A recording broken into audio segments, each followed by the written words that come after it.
I hope these have been productive days. I think so. We had three really good, intense kind of start of the year practices. Sunday, Monday, Tuesday. We took Wednesday off and then have gotten back into game prep mode. There's obviously, it's the great challenge of the preseason is now you throw a league game in and I've got so much respect for Steve, the program that he has built. They're one of the top defensive teams in the country every year. This year is no different.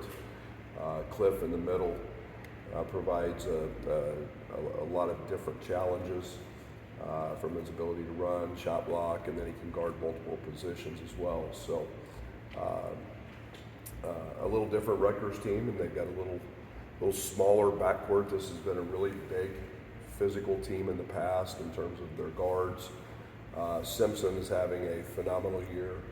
Noah Fernandez, coming over from UMass, has provided them some offensive punch shooting it, and as well as on the defensive side. So a team that presses, a team that is, I think they're number one in the country in length of possession on defense. Their press eats up a lot of clock, and they play into a lot of short shot clock opportunities with their opponents. So a team that is very good, a place that's very challenging to go win at, and that's our challenge as we head into Saturday afternoon's game. Is there something that stands out about progress made this week? Yeah, I think just the intensity. I think just we've worked very hard on execution on the offensive side. We spent 2 of those days almost all offensively, trying to clean up some things. Just little things. I think we've played up and down a lot, which is very unusual this time of year. So it's nice to have those breaks and be able to do that. So. But just kind of an execution cleanup, especially on the offensive side. Give an update on Coleman or Nico?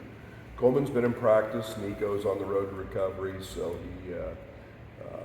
he'll continue to be going through that process. Do you expect Coleman to play? I hope so. We'll see as game goes. He's practicing. He's been an active participant, and we'll make that on decision game time. I guess if you're facing a short shot clock offensively, what's important in terms of maybe half-court execution if you're looking at maybe a limited time? Yeah, you've got to do a great job of screening. You've got to do a great job of execution. Sometimes not all of your pieces are going to be exactly set the way you want them to be. And I think that's one of the advantages that we have is we don't have to have exact pieces anywhere. We can kind of flow into our open stuff, our flow. But again, you've got to be very diligent in what you're doing. You can't waste time, and you can't take 3 or 4 dribbles and try to get people set up to run a set. That's when they are very successful. The good thing is we don't do a lot of that.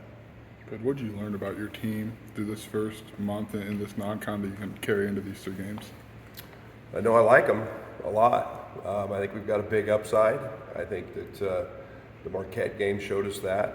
I think that defensively we've been very solid as we've been. I think we're 11th today defensively.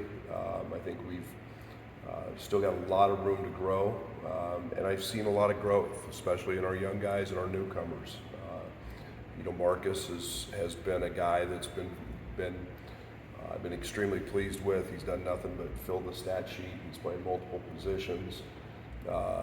Quincy has become an elite rebounder. 15 in 1 game's a ton. So I've been very pleased with the newcomers, and you play a lot of those games without Coleman. So there was opportunities there. That's the downside is we haven't had Coleman, so we haven't kind of developed that flow offensively, and we've tried to work on that this week. Does it make it easier with that flow, just given Coleman's been here 4 years and kind of knows what you're after, or is it just a whole new thing with the new team? No, it's chemistry. Coleman gives you a nice luxury because he can handle it, he can pass it. He's He's a guy we've seen make 5 or 6 threes in a game before. He can really shoot it. The Kansas exhibition, he made 4 or 5, and that opens the floor up. So Dane was dominant in this stretch. Shooting 70+% from the field, and finding opportunities for him was vital. So I like that. We played a lot of different lineups here in the last few days, which is positive. I'm excited about that, to see that growth as well. Luke told us last week the practice time allowed you to build off of your base schemes offensively. How has that process gone, and what do you expect from there? Yeah, the thing is, that's the beauty of the preseason. You find out what works and you find out what doesn't, and I think, and then you can build from it. Our base stuff we feel great about, and I thought we got a little bit stagnant at times in terms of driving the ball, in terms of not getting to the foul line as much.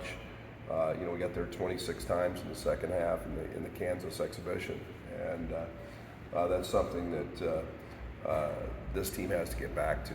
And we've got guys that have the ability to do that, and we've got to continue to grow on the offensive rebounding area and score. But again, we've added some things, and that's been nice to have the luxury and have the time to fine tune those things.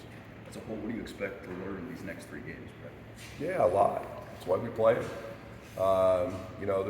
There's no tougher place to play than the RAC. Then you go to Madison Square Garden and you get a Final Four team with everybody back, who's they're playing great. I haven't watched them yet, but my staff tells me they're playing well. And then you go to Tennessee, and I've known Rick forever, and know exactly what you're getting when you get one of his teams, and pick to win the SEC. So we've got to find out how tough we are. We've got to find out if our defense travels.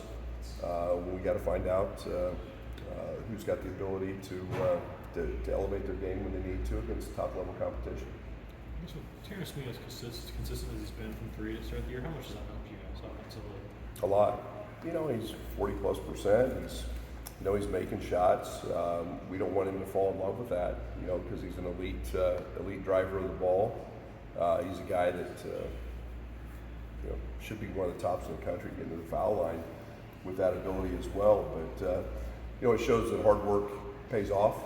He spent a ton of time in the offseason working on that aspect of his game. So it just creates more space. I think Luke has helped. I think when we get Quincy and Marcus shooting it like they're capable of, Draven shooting it like he's capable, I think that this becomes a really, really potent 3-point shooting team, which then makes Terrence really, really hard to guard. You've mentioned Quincy's wrist before. How's that progressing, and is that something you think he'll have to deal with? No, I think he's good. Okay. I think he's good now. I think he's still on the road. He's still getting treatment on it every day.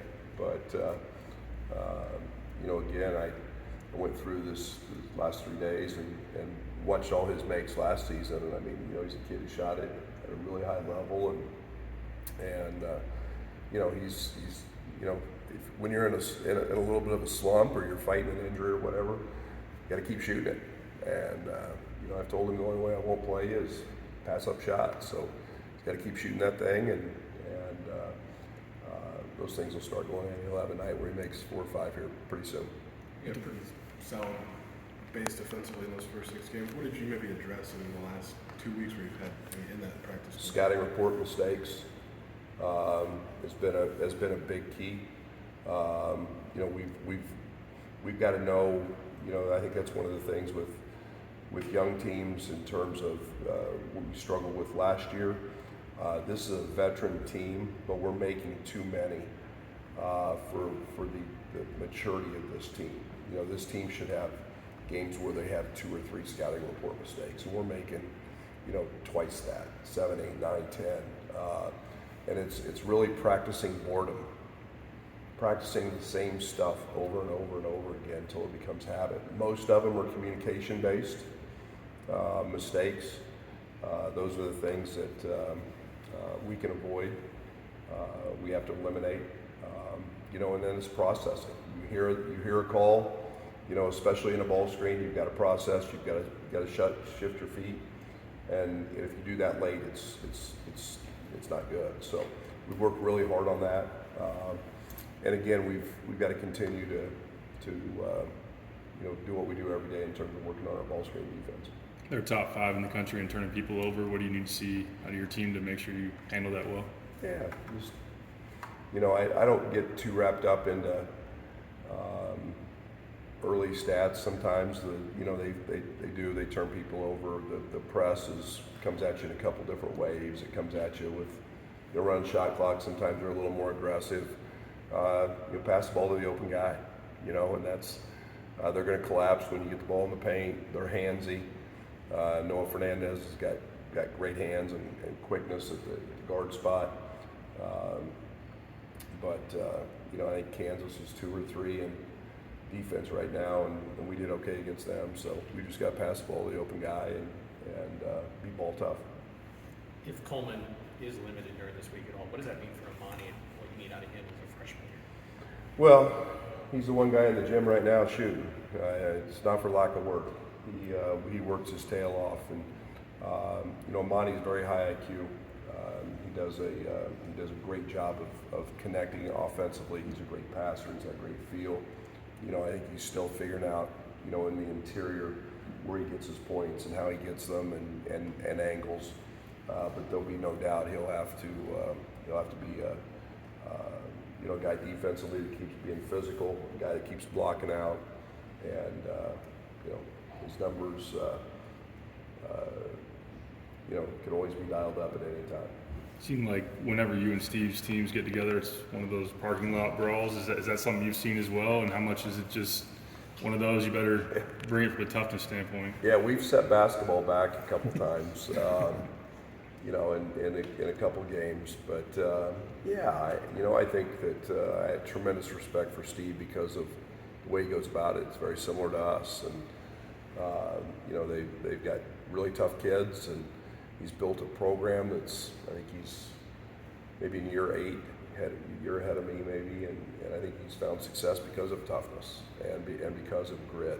And usually when 2 teams get together like that, it can be a little ugly at times, and I don't expect tomorrow's game to be any different.